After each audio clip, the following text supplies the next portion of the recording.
श्री कृष्ण की भक्त वात्सल्यता। सुदामा नामक एक ब्राह्मण श्री कृष्ण के परम मित्र थे। उन्होंने श्री कृष्ण के साथ गुरुकुल में शिक्षा पाई थी। वह गृहस्थ होने पर भी संग्रह परिग्रह से दूर रहते हुए भाग्य के अनुसार जो कुछ भी मिल जाता उसी में संतुष्ट रहते थे। भगवान की उपासना और भिक्षाटन यही उसकी दिनचर्या थी।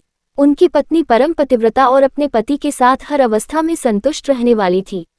एक दिन दुखिनी पतिव्रता भूख के मारे कांपती हुई अपने पति के पास गई और बोली, भगवान, साक्षात लक्ष्मीपति भगवान श्री कृष्ण आपके सखा हैं। वह शरणागत वत्सल और ब्राह्मणों के परम भक्त हैं। आप उनके पास जाए। जब वह जानेंगे कि आप अन्न के बिना दुखी हो रहे हैं तो वह आपको बहुत सा धन देंगे।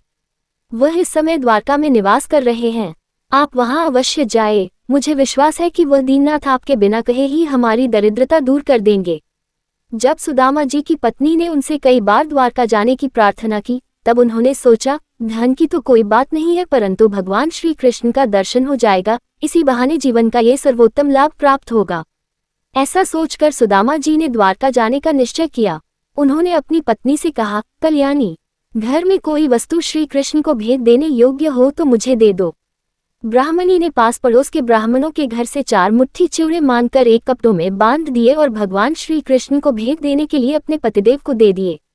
ब्राह्मण देवता उन चिवड़ों को लेकर द्वारका के लिए चल पड़े।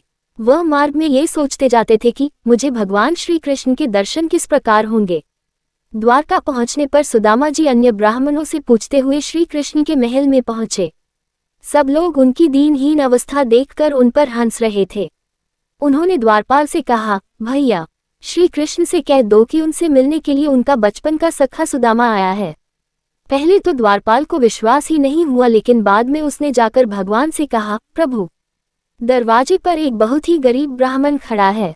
उनके तन पर चिथड़े झूल रहे हैं, पांवों में बिवाइयां फटी हैं। उसकी दरिद्रता देखकर द्वारका की धरती भी आश्चर्यचकित है। वह अपना नाम सुदामा बताता है, कहता है कि श्री कृष्ण का मित्र हूँ।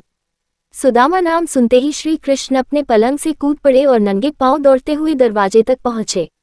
उन्होंने सुदामा को अपने गले से लगा लिया और कहा, मित्र, तुम आए तो लेकिन बहुत कष्ट भोगने के बाद आए। द्वारका में तुम्हारा स्वागत है। भगवान श्री कृष्ण ने सुदामा जी को ले जाकर उन्हें अपने पलंग पर बिठाया। उनके पांवों को धोकर चरणामृत लिया तथा उनको स्नान करवा कर रेशमी वस्त्र पहनने के लिए दिए। रुक्मिणी जी स्वयं उन्हें पंखा झलने लगी और भगवान ने उन्हें नाना प्रकार का स्वादिष्ट भोजन करने के लिए दिया।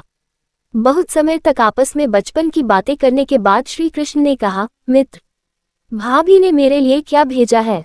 पहले तो सुदामा जी संकोच करते रहे, लेकिन अंत में श्री कृष्ण ने चिवड़े निकाल ही लिए। भगवान ने उन 3 मुट्ठी चिवड़ों के बदले सुदामा जी को अनंत संपत्ति दे डाली। धन्य है भगवान श्री कृष्ण की मित्रवत्सलता।